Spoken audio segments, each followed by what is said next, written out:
Hello everyone and welcome to our Game of Thrones recap where, while we only give 62% of effort on this show, for every joke we make, it's worth 10 jokes in the mainlands. Hey Bandit, how you doing? It's good to see you. Oh, he is back.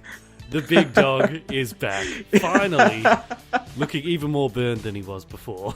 Yeah, I noticed that. They really dabbled on that they doubled the makeup in the process. Got some serious Freddy Krueger going on now. Yeah, that ear's just completely gone. I don't know if that's just a scar from when he fell. I don't know, but yeah. So they must have plans for him, as that guy said. The gods must have plans for him because he showed up in the show even before the opening credits. Yeah, that was really unusual. I think they did that. They did that once for I think maybe at the start of the show, start of season 5, whenever Cersei was a little girl. Maybe I think they may have opened it with a cold open like that, and then of course the first episode opens with those guys in the forest. You meet the White Walkers. Yeah, and then it opens the intro. Because I've shown multiple friends the pilot of this show of Game of Thrones, and by the way, spoilers, but whatever. I've shown multiple friends the. Go ahead. Sure, no, it's all right. Go on, finish your thought. I show back on my interrupting. Yeah, thank you. I've shown a lot of my friends the pilot of Game of Thrones. And they've also the same thing. They're like, this show's incredible. I'm like, yeah, and they'll come back to me 3 weeks later, I'm all caught up. Oh my god, the show's the best. I'm like, you're welcome. But what were you gonna say? I was going to say, isn't it interesting that they bring him back right after last week we were talking about it? Mm-hmm. And we're saying, are they going to bring him back to fight the Mountain? But they've also brought him back at exactly the time that Arya now needs her old friend to help her out. Yeah. Mind you, she's a long way away. I don't know how she's ever going to... Vala Morghulis. We'll get to Arya in a second. I guess we can talk about the Hound stuff. I remember I was sitting on my bed watching it on my phone because I chappied it because we talked about that weeks ago. And I'm sitting on my bed watching it, and I'm like, oh, cold open. Okay, all right, James Bond style. I'm cool with this. And then I'm like, who are they? What are they building to? It didn't hit me until right up till we saw his face. I was just I started cheering. I was like, oh my god, it's the Hound! And I did a cheerful yelp. I started clapping. I was like, yeah! It's finally. It was a great reveal. Yeah. I thought when it started, because it sort of just came out of nowhere, I thought, oh, maybe it's another Brandon Stark vision thing. Maybe it's another one, because I was and this thing we're seeing is very peaceful, and nothing in Westeros is peaceful. And I was wondering, I'm like, how come these people can just live in peace and build this stuff? This must have been ages ago. I was like, maybe that's Bran the Builder right there. That's what Bran the Builder. Bran the Builder. He can build it. That's how it goes, right? He can warg it. Something like that. Bran the Warger. No, hang on. Wait a minute. There actually was a character called Bran the Builder. You didn't know that? Really? Noob. Was it really? Yeah, he's the guy who built the wall for the White Walkers. Oh, yeah. Oh, I'm thinking of Bob the Builder from the cartoon. No, actually, they should have called him something other than Bran, because it does sound like Bob the Builder. Bob the Builder. I used to watch that when I was little. Yeah. Yeah. Apparently, Bran the Builder. He built the wall. He built those Iron Island things that sort of, how those weird castles. He built those. He built a lot of cool stuff. Yeah. Righto. I mean, well, I think we should talk about that whole storyline in general, because it felt... I don't know if you've ever seen the... we talked about Avatar: The Last Airbender multiple times on both the main podcast and this show. And we talked about... if you ever seen the show Avatar: The Last Airbender, in season 2, about halfway through it, the character Zuko gets kind of an entire episode to himself, where after he's left his uncle, and I'm getting really nerdy about this here, but after he leaves his uncle, he goes and finds this town, and so this we've seen a story like this very similar, where someone wants to change their ways, a previously violent and dangerous person now wants to become reserved and peaceful, and then suddenly with a scar on his face. Exactly. That has also had his face burned off. Yeah. And so now, who's slightly balding at the start, and now that he's, when someone comes and threatens the village, he now has to expose his true nature. Only in Avatar, they weren't all slaughtered. They all just started turning on him and made him leave in a really fantastic episode. But anyways, this one was like, they all got slaughtered. Ian McShane, I completely forgot he was cast in this. I think they announced it like last year. I was just like, yeah, I love Ian McShane. And then he showed up in here. I was like, oh, he's perfect. Great, he's gonna be a new character. All right, and then, yeah, yeah. I saw he had the 7-pointed star, and I was like, oh, great, he can set him up to fight the mountain. But he had the 7-pointed star, but he wasn't really he didn't really follow any religion in particular. He's just like, whatever. I love the way he was just kind of wearing it because he's like, whatever. I think that's what he was saying. He wore it. He was just like, listen. He's like, listen, man. Whether you want to be the 7 gods or drowned god, whatever you want to call them, they're all just saying to be cool people. Just don't be a mean person. I like the way he kind of put it all together. And whenever the Hound mocks him, he's like 7 save you, my friends, or whatever. He's like, what the F was I supposed to say? All right, what am I wearing? I was like, yeah, it's they had a great dynamic. I'm pretty sure. I guess the people came and they started showing everybody Batman v Superman, which caused him to hang himself. We've seen that happen to a lot of people lately. I feel his pain. Yeah. The moment I heard I was like, oh, he hung himself. I heard that sound. His last word is Martha. Check your email. There's something important there. Photoshop. Yeah, I'm surprised that they made the guys that killed everyone was the Brotherhood without banners. Yeah. Because apparently in the books it was supposed to be some other group, but the Brotherhood without banners, I thought they were like Robin Hood guys, so they were kind of good, But these guys just slaughtered everyone. The Brotherhood without banners just seemed kind of like a group of people that would just go out and do it in sellsword stuff. So, it would seem to, and listen, I don't read the books, but it would seem to me that they seem to be on more of a, not necessarily a Brotherhood without banners mission, but a religious mission. Like maybe there's another red woman or red priest out there that's like, hey man, maybe they heard about this guy who's preaching the 7 whatever and is telling them and they tell him they'll slaughter. I don't know about that. I feel like they would burn the bodies. They wouldn't just kill them. I don't understand what's going on. That was confusing. Well, at least those people finding him does explain how someone found him, because remember we said that they were way out. He was way out in the hills, and they were building that community out in the hills. So they were on their way to looking for a spot to build a new community. So I guess that explains why they were way out in the middle of nowhere and found him. So full points to them on that. Yeah. They figured out a way to explain it, and I liked how and somehow put his bone back in his leg. Well, I don't want to know what medieval medicine they used for that. They probably just whacked it really hard. They pulled a Dark Knight Rises, ready? Okay, on the count of 3, ready? 1, and they stuck it in his leg. But he's the Hound, he's tough. Dark Knight Rises, they just hang him by his foot, and it will just snap in, Yeah, just basic chiropractic. Bruce Wayne's fine for the rest of his life. No, but I feel like I'm happy that they didn't say, oh, we used magic to bring him back. He just had, he has this kind of hatred. I don't know who that hatred's for, but he has this feeling of, the gods aren't done with him yet. He's got one more thing to do, at least, before they're going to kill him off for good. So my question is now, who do you think it's going to be? I don't think that anyone will kill him off, because you can't kill him then bring him back just to kill him. Well, no, again. I mean, who is he going to kill? He's clearly staying alive, so he can get someone. Yeah, I think it's either probably going to be that he's helping out Arya, or that he's going to kill the mountain for good. I think he might want to go after Brienne. I feel like, because I feel like he said, because he asked me, he's like, what kept you alive? He's like, hate, and he realizes now, he's like, because it's what it seemed like they were kind of getting him away from the hate part, and they was either going to be like, yeah, I'll be a villager and just kind of chill and chop wood and be kind of a cool guy, but then when that all got taken away from him, Magneto style, he went back to his old ways. He got the axe. He's going to kill some folks, and I think he's going to go after someone that kind of either left him there to die, like Arya. Or because Arya, in many ways, I feel like kind of broke his heart, because I feel like he opened up and he started taking care of someone. Probably the only friend he really had. And then she just left him there to die because she is on his list. So so that would make more sense. So I guess maybe he might feel hate for her because he's a very broken person. Or obviously Brienne of Tarth, because she was one that pushed him off that mountain. Yeah.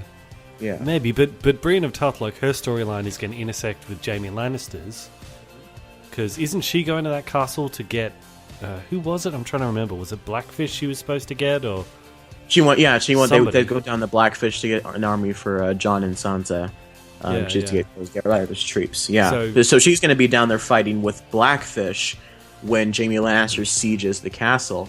If you want to jump to there, we can. So... Yeah. Oh well, let's stay on the Hound for a bit because I was just going to say. Like, Sorry. I just no, it's fine. It's fine. I was just you're good. I just got the impression with the Hound though that like he wasn't really with them. Like the fact that he says he still had that hate in them, I don't really feel like he was trying to find peace. Like maybe in the books he was, but in this the impression I got was he was just sick of it all. He was just sick of all the fighting, and he just wanted to take a time out. So, and I actually think because I watched that. Again today, like this morning. Yeah, me too. And I actually think he might have known that they were going to come back and slaughter everyone. Because the guy's like, hey, you want to come down and have some dinner with us? He's like, oh, we're going to need some firewood. I'm going to stay up here for a bit longer. And if then, that's of course, the case, it comes down. He's like, yep, you're all dead. Well, if that's the case, then why is it that... he looked rather concerned when he heard the screaming, because he heard the screams and he instantly runs to their aid. And then he looks upset. He wouldn't just run and grab, like he wouldn't just run and grab the axe, unless he wasn't free. Because I guess what they were kind of building to is that he was maybe hateful at first, and he was just standing there to get a meal and all the chickens in the room. Which at this point, I love someone when I watched that scene of him coming back.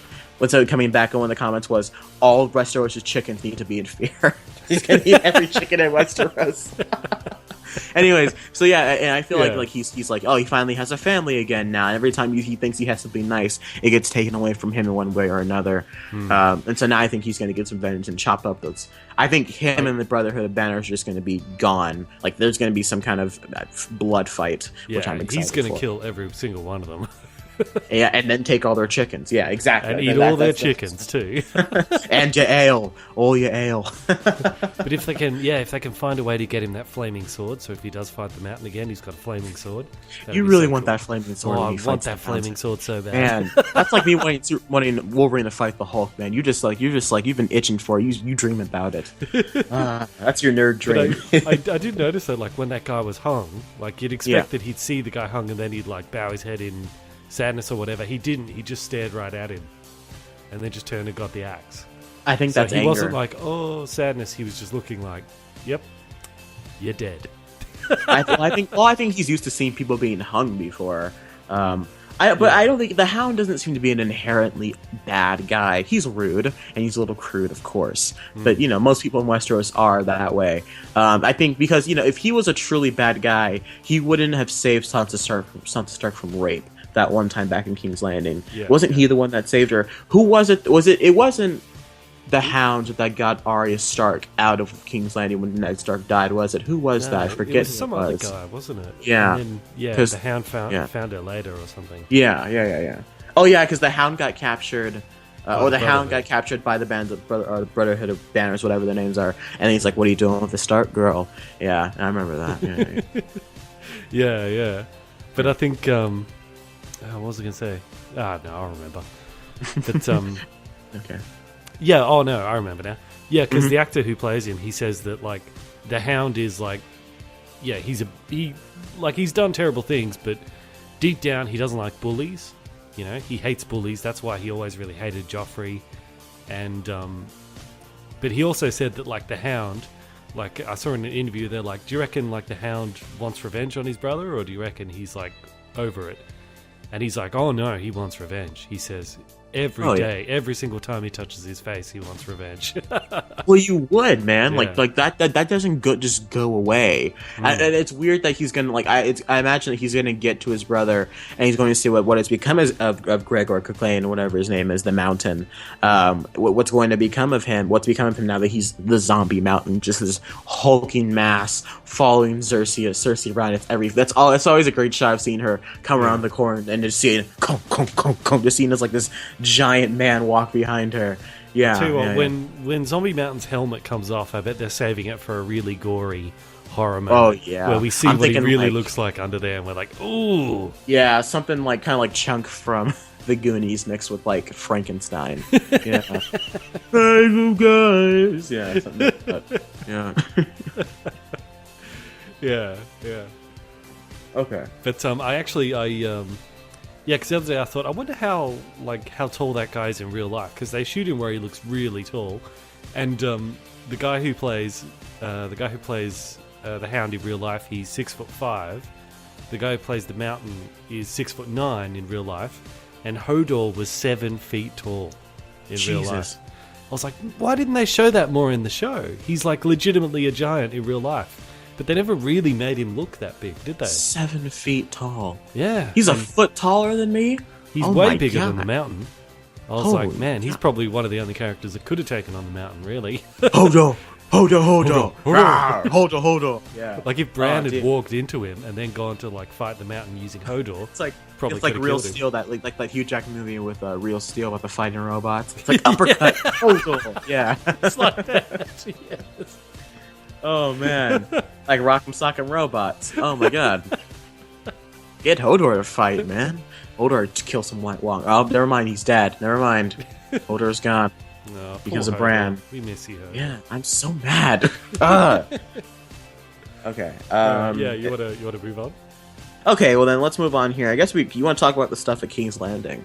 Not a lot happened there at King's Landing. Just the High Sparrow being the worst as usual. I'm so happy. Something we forgot to talk about last week, I was going to bring it up, was like, do you reckon Marjorie's conversion is real, or is she just acting? She's obviously acting. I knew. And she's a world-class actor. She's so good at being able to, like, fake it like that. Well, she's pulling a Sansa Stark, yeah? Like, Sansa did that all the time. Like, even when Tyrion was like, we need to get you out of here, Sansa said, I'm loyal to King Joffrey, and that's when Tyrion knew how strong Sansa really was. I feel like she's, it's really great to see, and we'll get to that when we get to the North, but no matter, all shapes and sizes, just really awesome, strong female characters. Like, I like, it's so great to see, with the exception of maybe, I don't know, I forgot Cersei's daughter's name, but with the exception of like her and maybe Shay, we've gotten like all strong, awesome female leads in this show, and it's really great to see that in a show like this, where women are usually objectified, less objects and sex machines. So, but back to Marjorie. I figured she was acting the whole time. She's pulling a Sansa Stark. So now to see that the grandma's in on it too is top notch. Yeah. Yeah. Oh man, I hate that Shame chick.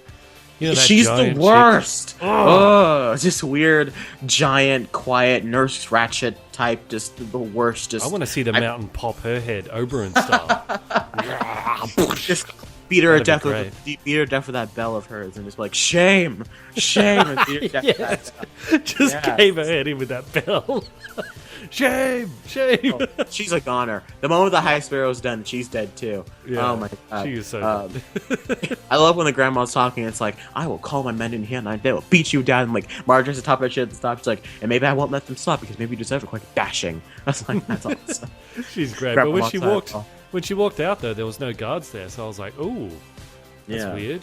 Is that a mistake or something on purpose? I don't know. What do you mean? What do you mean that they're like when they walked outside and she said like we can call our guards in here? Yeah, well, she says I could call the guards in, but then after she gets the note and walks out of the room, and she walks outside and she opens the note, there were no guards outside the door. So I was like, even if she called, there was no one there. So I'm like, I don't know if that was a mistake in the filmmaking or whatever. Maybe Grandma Tyrell is really good at bluffing. I figured she'd be good at poker. Yeah, I don't know. I really liked the conversation between Grandma Tyrell and Cersei. They just because it's always great to see a mean character get put in their place. Yeah. Just saying what the audience is thinking the entire time. I don't know about you. I still have yet to feel any sympathy for Cersei whatsoever. People have been saying they feel bad for her because she's lost her kids and the whole shame thing. I've yet to feel bad for her. And Grandma Tyrell continues to remind me why she's absolutely the worst, Do you remember when you were smiling when my grandchildren got taken away into their cells? Yeah. I do. I was like, you get her. Yeah. What do you think, Lee? Yeah, she's this is all her fault. Like, every single plan of hers backfires. Every one. Like, even now with, like, Jamie, she's like, no, go, don't worry, I'll demand trial by combat, and I got the mountain to fight for me. Because that worked so well last time, using the mountain. Using the mountain worked so well. Yeah. Well, it's not like they have the Viper this time. Who are they going to get? Could you imagine? I'm telling you, man, Tommen's going to be... I'm telling you. He's going to be like... I'm still waiting for that scene where the guards run in on her and he's like, what will you do? And she'll be like, I will have violence. Because I was in the trailer and I'm like, that hasn't happened yet, so I don't know. So is that any other further thoughts on King's Landing? Yeah, well, apparently also in the books, around about this time in the books, because they haven't quite overtaken the books in her story yet, this is sort of the beginning of her descent into madness. Good. Like, I don't know whether she goes full madness, but she starts to go a little bit crazy because she's got no friends, nothing. Everything's falling apart all around her. So it'll be interesting to see her go loopy. Good. And then we can... Well, the prophecy says that her younger brother's going to strangle her, so maybe we're going to get to see Jaime or Tyrion, surprise Tyrion cameo, because we haven't seen him in 2 episodes. It'll be nice to see her choked out by her younger brothers. Yeah. Could Jaime choke her with one hand? Yeah, he could do that. Yeah, it's Jaime. Or he'll bash her upside the head with the silver one. Or, the gold hand. Or he could just, get her in a chokehold. Like, you go. Like a sleeper hold. Like she freaks out and starts trying to kill Tommen or whatever because Tommen has somehow beaten the mountain or had the High Sparrow come in and beat the mountain. And then Jaime's just like, stop it. And then I'll feel sad for Jaime because I love Jaime. I've loved Jaime since season 1. But I always... Cersei's the worst. But yeah, that's you really hate Cersei. I can't stand her. It's like she, Ramsay Bolton, and Joffrey are the characters on the show where I'm just like, I can't stand watching you guys on screen. Every time she's just like, I'm happy that they're giving her more to do now. I feel like she's trying to get herself together and it's not working. And everyone's just like, and Grandma Tyrell had a great when she's like, you sent your brother away, your brother's gone. The High Sparrow made sure of that. Tommen's with the High Sparrow. You've got no one. You're surrounded by enemies. And she's like, I'm getting out of here before I get put in one of those cells. I'm like, yeah, you get out of there. But now the High Sparrow, he sort of orchestrated Marjorie's mum to disappear. Yeah, so the High Sparrow, he's dividing and conquering. He's separating everyone from everyone else who could, rally some kind of opposition for him. Yeah. It's interesting to see that even with the High Sparrow being this true religious figure, I say in air quotes, he still really wants... He still has this kind of political agenda. He still has to figure out... he still wants to make sure that... For some reason, he wants to make sure the king has an heir. So I guess because he wants to make sure that the faith militant in the church controls the kingdom long beyond. He's playing the long con, and where he wants to make sure that the new Lannister or Baratheon child is also under the control of the High Sparrow and the faith militants, that they can keep him going at it, and they can transfer everything that he's teaching Tommen to his child and keep kind of the faith moving through the ranks out even after the High Sparrow's gone, which is crazy. How he's pulling a Palpatine. We called it, and he's done it. He's right now. The Empire is rising. This is insane. Yeah. Well, it's I mean. Yeah, all of Westeros really needs to get together for when those White Walkers come over the wall. But, so in a way, he's kind of right. He wants to unite Westeros under the seven-pointed whatever it is. But, I don't think that's going to work. I think, if you tell everyone, hey, here's the head of a White Walker, they're on their way, then they'll get together, like what Stark is trying to do. Yeah. So that's what he should have done. He should have, brought, a White Walker's head or something, some kind of proof about that. Be forget about what Robb Stark did. He is the head of the White Walker. Thank you. That's first of all, you have Sir Davos give a speech. Let's get to the north here since we're at the north. Yeah. You have Sir Davos give a speech because he's great at giving those speeches apparently. And then you just speaking of which, if you're still not convinced, bam, what is this? This is the head of a White Walker. And what is this? Bam, this is the arm of a White Walker skeleton. These things are coming down and they're probably about to hit the wall pretty soon. So we should probably do something about that, yeah? And they'll be like, all right. And the next thing you have thousands of men instead of 62. That was a great line. Yeah, I love Leanna. I love that character, that girl. Yeah, she was great. It's great to see right from the get go. She feels like a Stark girl. If I'll be honest with you, she feels like a Stark, and kind of how noble and she is, and how hard she is about things. And it's true. She said she has to run an entire country or entire island, I guess. And I completely forgot that's where Ser Jorah is from. Yeah, Captain Friendzone. Well, he got out. He got out. Mr. Grayscale's his new name, Mr. Grayscale. So he must be her uncle. Yeah. So I guess he would run the country now if he was back. If he didn't get the grayscale, he would be running things now. Yeah, which would be like 40 guys under his command left or something. I did 62. Whatever works. That's what I said. I'm like, hey, that's 62 more men than you don't have. Yeah, that was. But it just goes to show, like a couple of weeks ago when Sansa told Littlefinger to take all his Knights of the Vale and bugger off. Mm-hmm. Real bad move. Well, I think that's what she knew. Then she needed. Yeah, she's gonna send a raven to him and be like, "Please come help me." So, but you know what he's gonna do. He's gonna be Peter Bear. She's gonna be like, "Oh, of course, Sansa, absolutely." And then he's gonna find some way to screw them all over. And so I'm telling you, man, this episode was way too happy. This episode was way too lighthearted, way too humorous, way too like non-Game of Thronesy. Well, except for the end when Arya gets knifed. Yeah, that's like the only thing that's Game of Thrones. Something horrible is going to happen. Yeah. I'm talking about like a red wedding nest, like I feel slaughter coming on Bandit. It's been a couple seasons we had that happen. Yeah.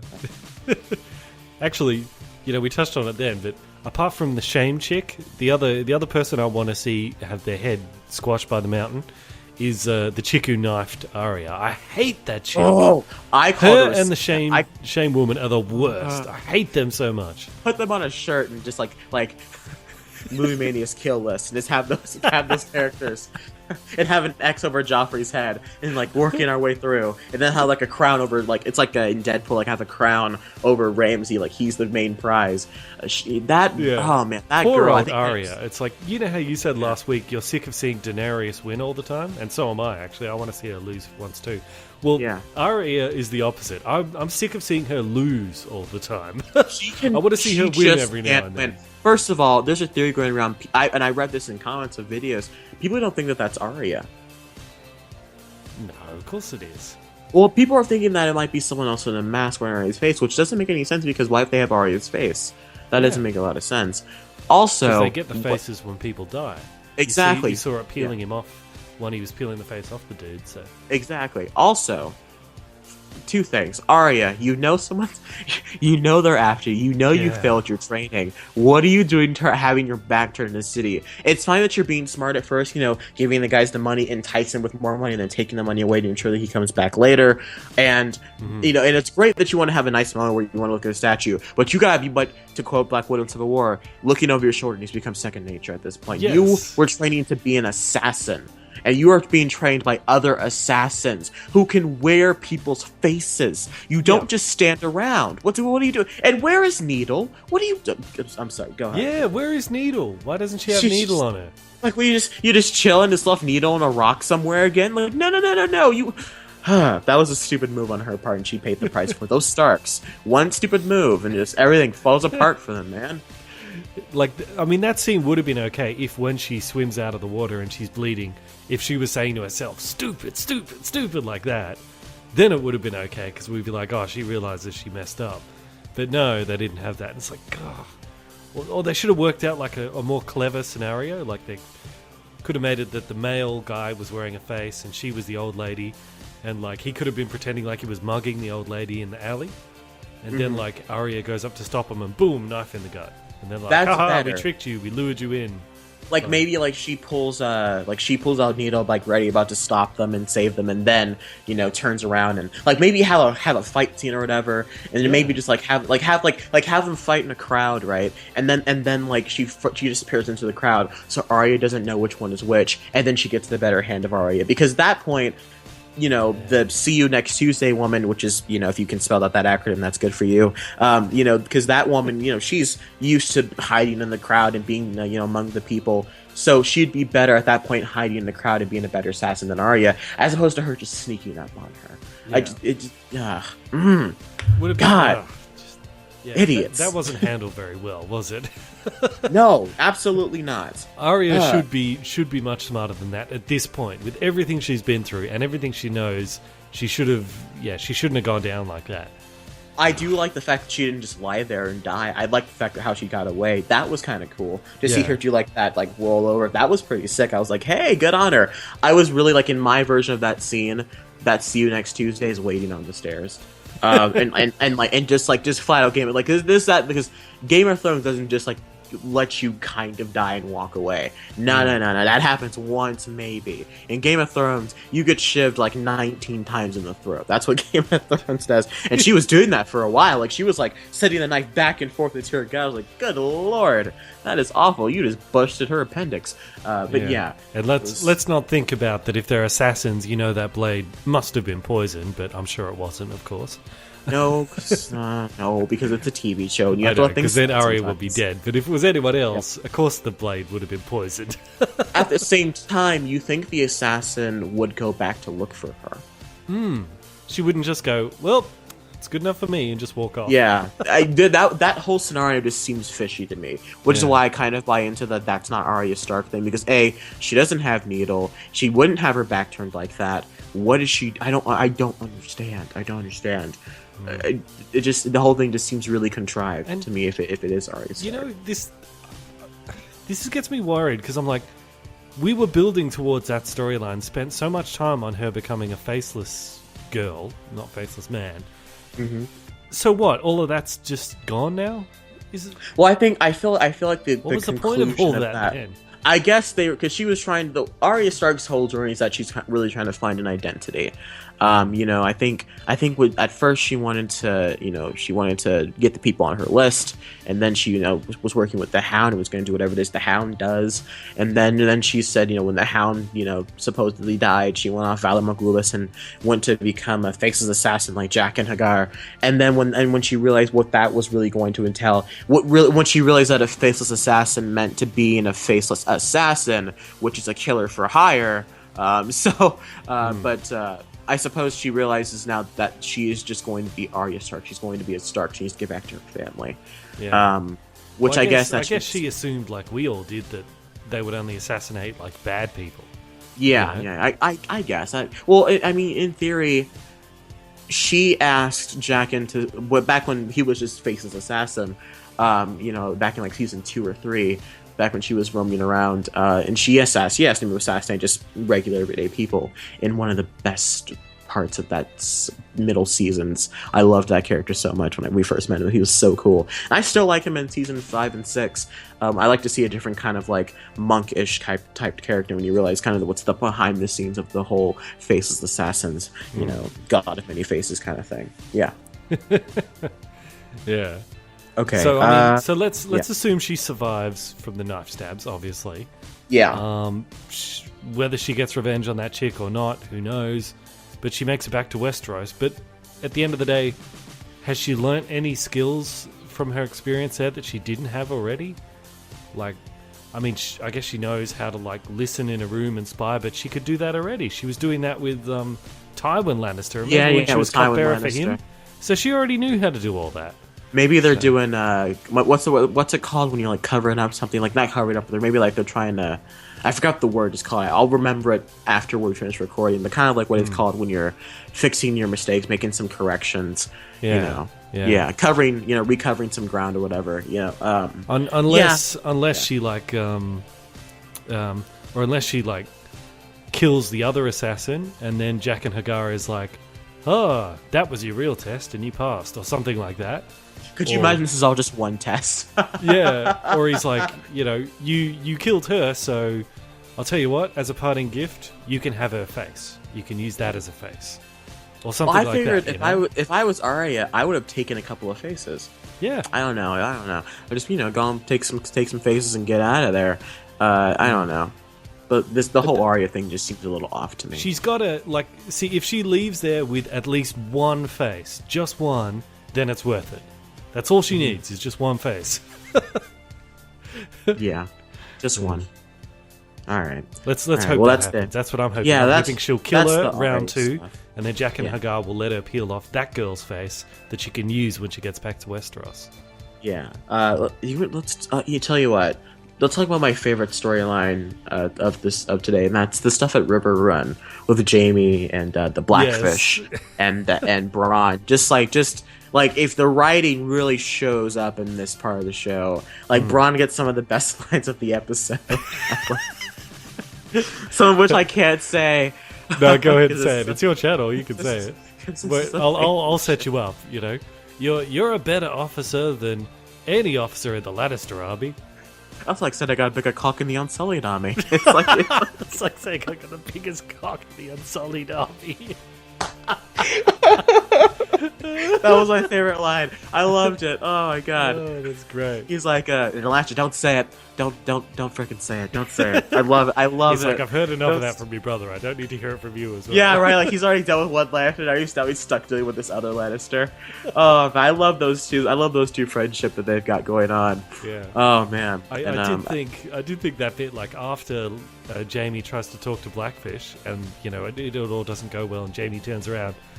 I was expecting him to say like, God, I wish Tyrion was here. Or something like that, because he'd be like, I could really use his help right now to figure out what to do.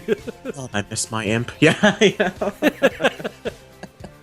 Yeah. So he's speaking. I really miss Tyrion right now. God, I miss Tyrion right now. I can't wait. They better bring him back for the next episode. I'll tell you what.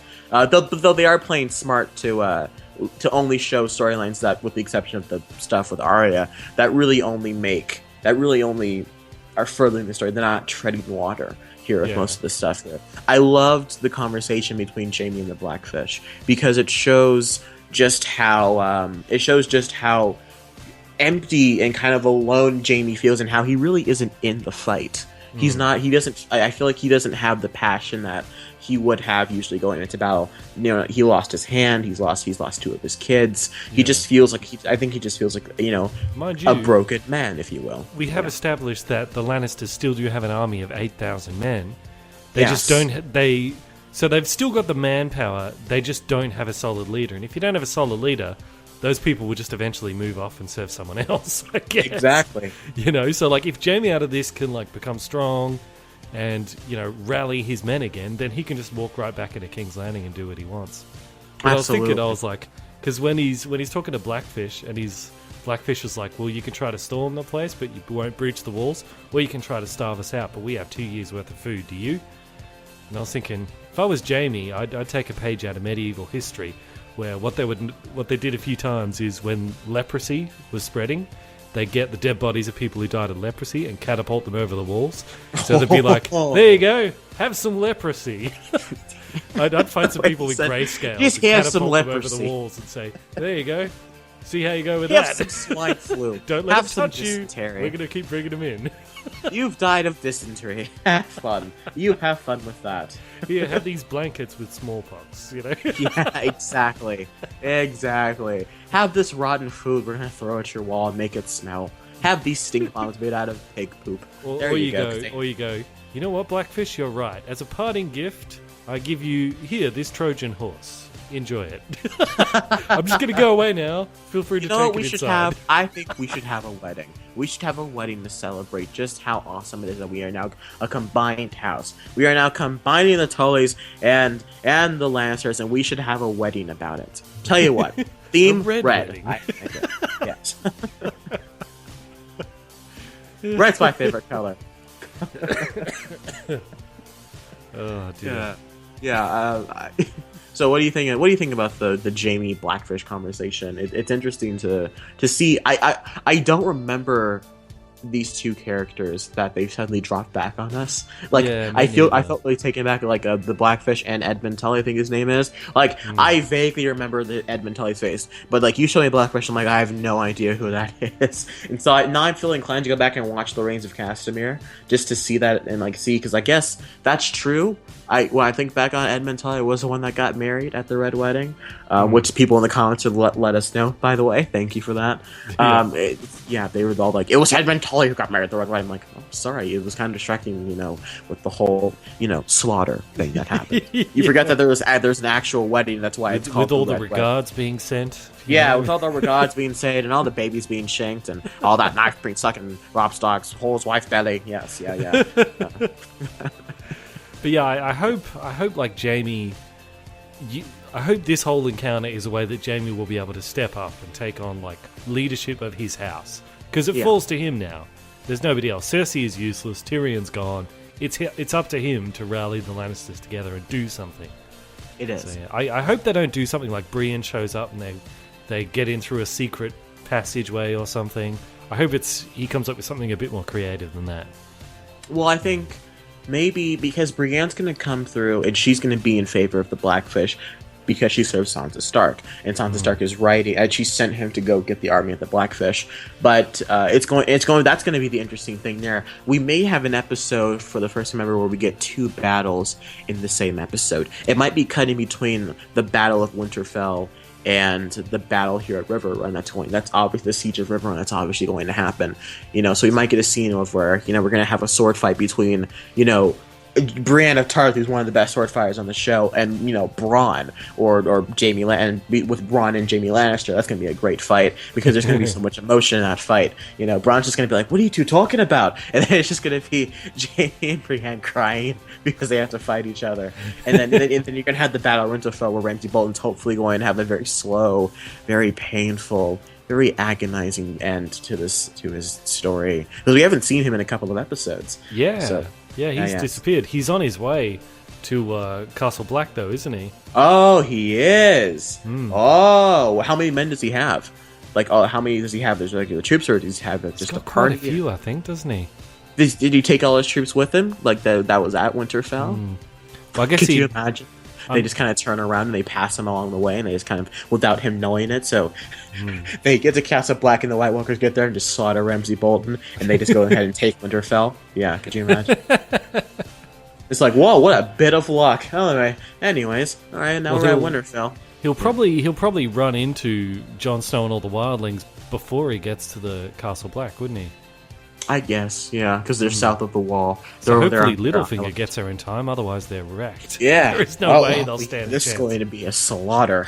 Yeah. Look, I don't care how many people, every time, even back when Blackfish was talking to Jaime, and they were just like, and hundreds of your men will die, and he's like, hundreds of my men, and thousands of yours. I'm like, yeah, so? I'm like, who cares? The goal here is not to, the Lannisters don't care about if they lose men. The Lannisters want power, and they want money. And they'll have that if they take Riverrun. I'm just saying. Yeah. I don't know. But you know what else? Jon Snow, they did say where Jon Snow and the wildlings and all them are camped is the exact same camp that Stannis. Yeah, I noticed that. And Bolton got in there and burned everything down. So he's going to head along there and go, we could just do that again.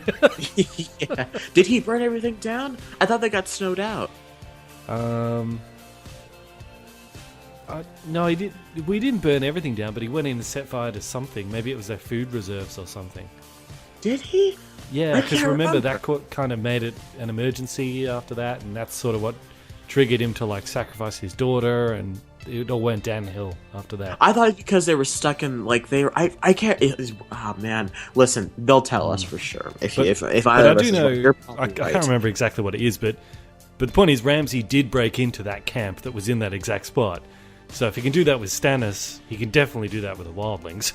But this one's got Jon Snow, all right? Yeah. All right? It doesn't matter. This one's got killed. Jon Snow. I swear to you, if they kill Sir Davos, I'm going to cry. I'm quitting the show. Because Sir Davos to me seems like the realest character. He's just he'll give this really heartfelt and humble speech, and then notice huge guy's face like, Jesus Christ, he has to go break up this fight. I love it, and I love when he breaks up the fight. The guy's like, "Who are you?" And the guy's he's just like, "Hey man, be cool." He's talking to Sir Davos. Oh man, that's right. It's cool that, like, you know, they show that Sir Davos as well is still good at, this is going to sound creepy, is still good at talking to little girls, which sounds creepy out of context, but he's, you know, he still has his way with young children, which again sounds incredibly creepy. Yeah. He has a very father-like personality. That's like, because, like, you know, same thing with Charisse. You know, him and Charisse had a great kind of relationship going on, where, you know, felt like this kind of cool uncle who she was teaching him to read, and like he's like, why is there a K in night? You know, like things like that. That was, you know, and now we're seeing that, you know, he has his way with words around children with Lyanna, who was coolly named after Lyanna Stark, which is cool. Which is, you know, there's a couple of weird things about that. One, it's weird that his grief over Stannis' daughter dying has never really been dealt with. Like, I think at the end of the last season, when the Red Priest gets back and he's like, you know, where's the girl? And she doesn't say anything, and he's just like, ugh. But then they've never really addressed it. That's a big deal. I don't think they have time. I honestly, because I think maybe Sir Davos has griefed in his private moments. Yeah. But I feel like I think they may have briefly touched on it as well.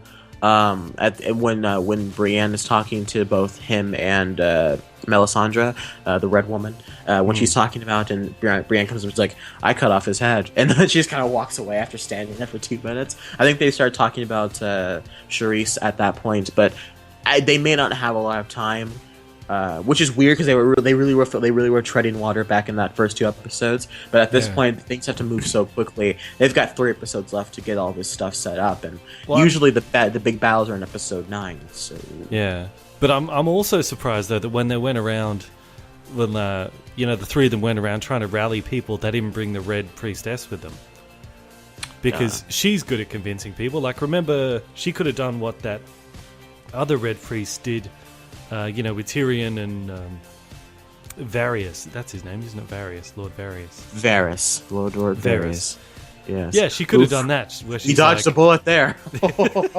The spider, whatever you call him. That's fine. The spider. Yes, perfect. Yeah. But yeah, like, you should have brought her along, because she can convince people. Because they sort of know stuff about everyone's past and everything.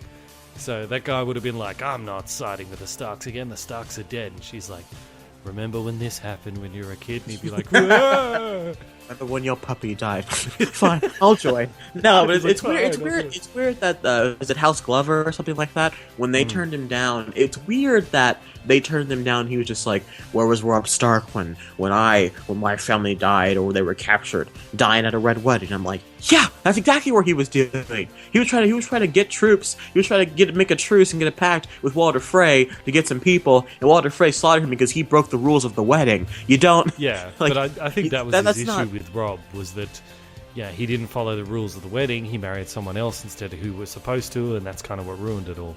So I don't know. I guess we'll have to see what will happen with the Boltons and all that. But hopefully Ramsay will die a slow and very, very painful death. Absolutely. Agonizing. Like, you know, first, I've said this before, I think I've said this idea, first, you take off his penis, you take his dick. That's the first thing you need to do. Well, and then... It's too late for Theon to get any revenge now. He's over in a brothel getting zero action. Yeah, we're going to get to that in a second. But then you stop, you don't kill him, right? As you're torturing him, you're like, he's going to be like, I'm hungry, I need nourishment. And then he's going to be like, well, I mean, you can eat it. And you just like, and then you just have like his penis there, like, you can eat if you want. And then you got, and like, that's all he's going to be able to eat. And he's going to be like, no. So either he slowly starves to death, or you force him to eat his own junk.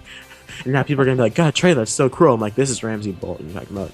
He raped Sansa Stark. You don't just do that. You can't just do that. That's not okay. Ew. So that's, well, you know, in Chinese history there was a infamous rivalry between like these two sort of this queen and this concubine, and they were always sort of jostling for like who'd be the number one, or I think it was just 2 concubines, but the one that was kind of like Cersei eventually won, and turned the other into a spectacle that she called the human pig. Good lord. Because she cut off her arms and her legs, cut out her eyes, cut out her tongue, cut off her nose, and threw her down in a trough where... like a pig. So she'd just kind of flap around and wallow around in poo forever. Oh my god. Couldn't talk, couldn't see anything, was just like... Oh my god. I know, that's horrible. That actually happened, but maybe Ramsay deserves something like that. Actually, no, that's too cruel. No, it's Ramsay Bolton. Nothing's too cruel for Ramsay Bolton. But anyway, the human pig. Wow, good lord, that's like some Tusk level of stuff. So the person lived, like, yeah, she lived as the human pig for I think a few years. Poor woman. How she died? It's like she just got infected and just killed over. Don't know. I have no idea. See, Kevin. But that Smith, actually happened in real life. It's horrible. You want to make that movie? I'm down for that movie. Yeah, because that's a real historical event. You got to treat with respect. I'm down for that movie, Mr. Smith. If you want to make that film, yeah. Speaking of dickless, do you want to talk about the Greyjoys and their kind of fun at the brothel? There, we can touch on that for a bit. Yes. Well, first off, I got to say, like, it was good that Theon got some tough love from his sister. Absolutely. But I think it's really important that Theon meets Lord Varys, and Lord Varys can teach him about how to live your life as a eunuch, because he knows. Yes, and I feel like, I'd like to know, which one's worse, just to have it kind of taken away from you, or to have it taken away from you and then thrown into a fire. Like, which one was worse, Well, I suppose, I guess it's probably even harder for Theon, because, like, with all the Unsullied and with Varys, that all happened when they were very young, so they hadn't hit puberty, so they wouldn't have really known the sexual desire at all. But poor old Theon. Poor guy. There's nothing he can do. So like they're at the brothel and I'm watching and I'm just like, oh yeah, that's right. So Theon can't do anything, and he used to be a horn dog back before he got it taken. Like even back when he back when he didn't know it was his sister, he just he started going for it, and I was like, Jesus. And so now he's surrounded by all these scantily clad nude women enjoying themselves with all these men, including his sister, which right on. I guess now we know how she fits in with the boys. Absolutely, I had no idea that she was gay, but then I saw it, I was like, all right, it's like you see it, and you're like, that makes a lot of sense now, yeah. It didn't feel forced. It didn't feel like they were throwing it in their face. You were just like, absolutely. Now she's even more of a man than Theon is, even more now. Absolutely. She even sits there with like her legs like a guy sits. Exactly, right? And just like she's just nibbling around. Here's my thing though, and I don't want to get weird here on the Movie Mania podcast and our spin-off Game of Thrones show. I don't want to get weird here. I'll get weird. It's fine. It's your show, dude. You can do whatever you like. But here's my thing. Theon can still do things while being a eunuch. I don't know how to say, but like there's still things that you could, because Yeah, but I know it's not the same. I'm just saying, if you're truly craving, there are ways to do that without yeah, anyways. Well, I mean, to throw in another weird thing, this isn't as weird as the human pig. But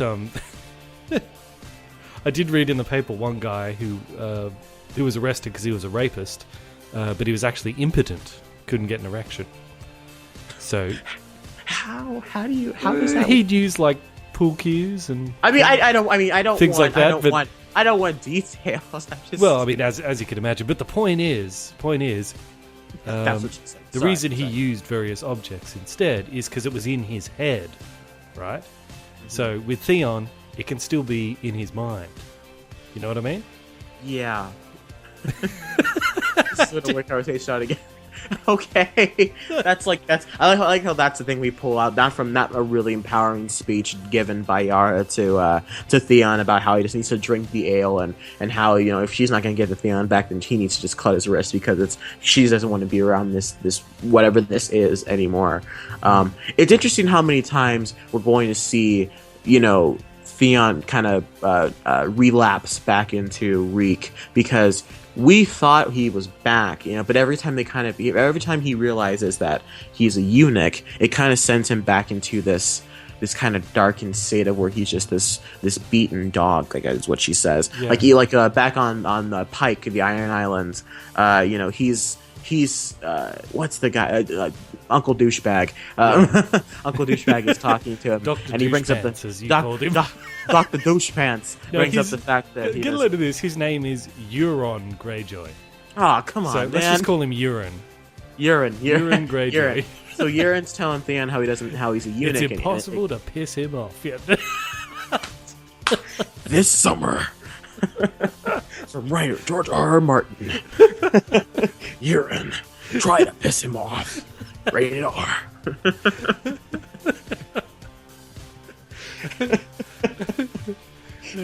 That's the segment right there. Oh my god. oh man. Oh, asthma. Oh yeah, but he's talking to Theon. He's telling about how he's a eunuch, and Theon suddenly goes back into this quiet state where he kind of backs down and is, nods his head down and looks really sad. And then now Theon's in this area of where he would have thrived 3-4 years ago, but now that he's actually stuck here, broken and a eunuch, he can't enjoy drinking and women and all that stuff, which he still can in theory. Yeah. But that's not here. Do you think he lost the twig and the berries, or just the twig? Well, it's Ramsay Bolton, so maybe he still I don't know. That's a great question. That's a great question. Game of Thrones fans. All right, so sorry. So depending on how much he lost would depend on how much desire he still has. So it'd probably be crueler if you lose just the twig but keep the berries, because then you still got the desire there. Well, because the testosterone is in the berries, if you want to do biology. Yeah, so Ramsay probably left the berries to torment him more. Yeah, so this is Ramsay Bolton. Wow. All right, so Game of Thrones list. Well, because they only sent they sent his family the twig, so they don't. So I can imagine. It's just like this tree, and the twig is like the. Well, he was a minor celebrity because of that twig. Absolutely. I think Ramsay makes that joke. He's like, after all, I've had so many things. Yeah, which is I guess maybe that's also why it kind of breaks him down. But here's hoping that either Reek kills himself or turns back into Theon, because I'd rather have I hope he turns back to Theon, because it's like you said, it's almost like he surfaces every now and then, but then he just sinks back under that wave of despair. Yeah. So hopefully he can just sort of. Yeah, just sort of rebuild him, not as the old Theon, but as a new Theon 2.0. Yeah, or he's emerged from this dark period. I love when she's like, I know you've had some bad years. He's like, some bad years. He's like, some bad years. You want to talk about bad years? Yeah. He's like, but it's true. She's like, you did escape. You escaped. Yeah. You can be proud get of out. Yeah. Oh man, that's crazy. The thing when he went there, I think Ramsay took some fingers. Yeah. He took either he took off some fingernails or he took some fingers. I think he took and then he obviously took that, and he just mentally just turned him into he had him sleeping with the dogs, just oh my god, Ramsay's just the worst. Ugh. I mean, of course he broke. Anybody would break under that situation, So you think the High Sparrow's bad? Theon. You think the High Sparrow's bad? No, see, that's a character. The High Sparrow's nothing compared to that. Exactly. People should feel I feel sympathy and I feel bad for Theon, because Theon, acted this way because that's the only way he knew how to act. When you really break it down and think about it, if we talked about this before about how he is just this broken guy because of what he went through as a child and why that's kind of all the thing he has. He was known as the kid that Ned Stark stole from his father, and he was raised to be a Stark when he was really a Greyjoy. So it makes sense that he's messed up and he's really douchey. I prefer that this Weasley Theon over whatever it is that Reek is, and I just some of these storylines need to end. If I was Theon and I was looking for revenge for what happens, I wouldn't just be going after Ramsay. I'd be going after all the Ironborn as well, because they ruined his entire life because they failed in the war against the Starks. That's why he got sold, as this price of surrender or whatever. He got handed over to Ned, although Ned treated him well. And then when he came back again, they didn't treat him as an equal, and they pushed him to take Westeros, which he didn't want to do. And then they sold him to Ramsay. They completely ruined him. They did give him the Ramsay, that's right. Yeah, they completely ruined his life. It's the Ironborns. They ruined his entire life. The Starks were the only good thing in his whole life. Yeah, that's true. That's crazy. That's right. He was alright. He was alright until he went back to the Iron Islands and they wrecked him. Yeah. He was okay up until that point. Man, that's true. They really did just completely. Yeah. Wow. They really are douche pants, aren't they? Yeah, they are just a family of the Iron douche pants. That's what they are. That's what they should ever be known. And henceforth, you should be known as the Iron douche pants. Okay, that's all the things I have here on Game of Thrones. Do you have any more thoughts here unless you want to close up here. I think that's all the story points, isn't it? Are we missing any? Well, they'll let us know in the comments if we are, and if it's a big deal, it's like someone died this episode and we just didn't notice. I'm pretty sure that's everything. We talked about the Hound and all that stuff. It was sad to see people dead. Yeah. So we're expecting, like, towards the end of the season, we're going to have a Jon Snow, probably with Littlefinger's help, is going to take on all the Boltons. And, yes. Probably next episode, the Hound is going to kill all those Brotherhood without banners. Yes. And I think we're going to end with him. Hold on, yeah. Bandit. Yes, sir. Yeah.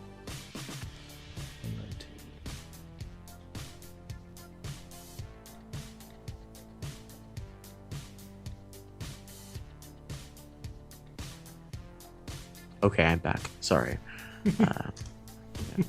All the family's coming home, so they want me to do a bunch of things all of a sudden. Anyways, I'm sorry. So you can just jump right in, I guess.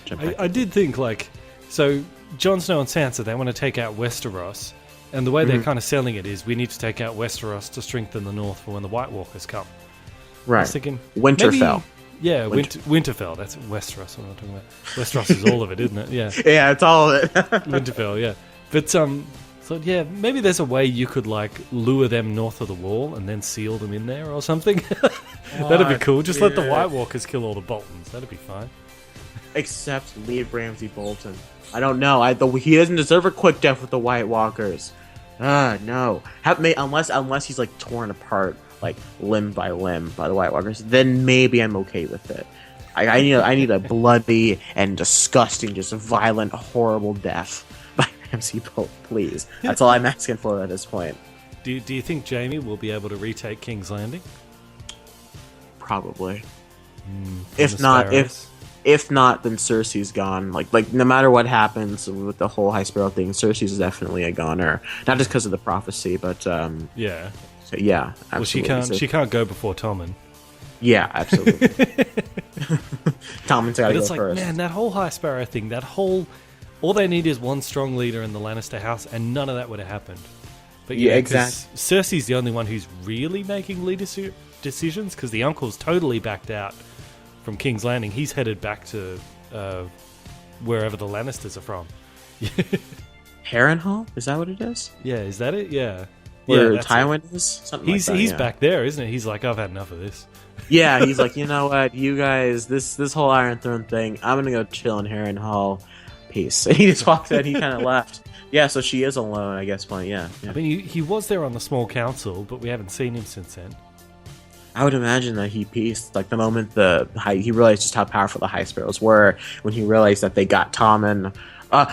Speaking of, I don't know if we talked about this, but I showed Christian last week's episode yesterday, and when he saw Tommen walk out, when he was like, the High Sparrows, and when the High Sparrows talking, he's like, now we have a new member of the Faith Military, whatever, and Tommen walks out, he, like, jumped up in anger and walked out of the room. He was like, I'm sick of this. They should kill him already. I'm like, Christian, it's okay. It's like Christian's like the chillest guy I know, and he never gets mad. And then suddenly he's lost his mind because the High Sparrow beat them again. Yeah. He was so mad. But I guess he kept that guy's hair and go, Sparrow. Yeah. But I guess on the plus side, with, like, the Lannisters' house in disarray, once the Boltons are out of the way, it's going to be very easy for Jon Snow to head over to that Iron Throne if he wants it, because they're scattered, the Lannisters, right now. To be the best time to go get it. Yeah. So take out Ramsay, go get the throne, and then rally everyone for the wall to fight the Walkers. Yeah, this is ultimately going to end with, and we still got Daenerys and no dragon, so whatever is going to happen there. We also got no Dawn. Hooray! Yay! Hopefully we'll never see them again. I'm gonna say they might have just cut Dorne just, like, out of the show entirely. Yeah. I don't see how they're going to fit into the story at this point at all. Yeah. It's a waste of time. It's like it really was. Their story is them versus the Lannisters, but the Lannisters are already busy with the Sparrows. So the Lannisters don't exist right now. Like, you think the Starks are dead, the bloody Lannisters are gone. Like, it's like, what are they gonna, like, the Lannisters are dead. Like, what are you doing? Like, there's like 3 of them left. Yeah, 4, I guess, if you count Tommen there. and he's legally a Baratheon, so yeah. Okay. Yeah, well, and Tyrion is probably a Targaryen too. At this point, everyone's a Targaryen with all those theories. You're not betting on that theory? Oh, no, I am. I think he's going to be a Targaryen too. I think it's going to be Jon Snow, Tyrion, and Dany. Well, that's still the popular theory of like those three need to ride the dragons. The three blood riders, if you will. Yeah. Yeah. Which they said it back in season 1. Jesus. Yeah. Well, then, ultimately, that is still the end game of the entire series, is to see them versus the White Walkers. It's gonna be so sad because it's George R. Martin, so so many people are gonna die.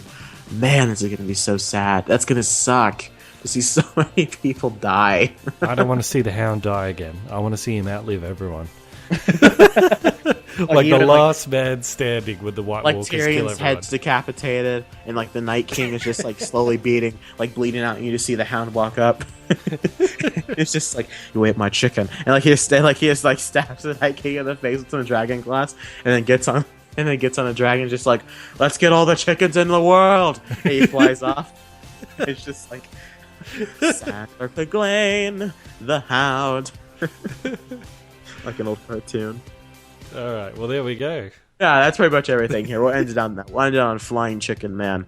Okay, guys. So thank you very much for watching here. This has been our Game of Thrones recap. Join us next week when we talk next week's episode of Game of Thrones in all its awesome glory. This might be my favorite episode of the season so far. I love this episode. So, because the audio just loves to cut out at the very end of the podcast, I'm going to give the ending here. You can find Bandit on the YouTube, Facebook, and Twitter at Bandit Incorporated. You can find me, of course, right here on the channel or on the social media sites at Podcast Media, all that good stuff, Sherman White. Have a great week, and remember, the night is dark and full of terrors. Gotta nap.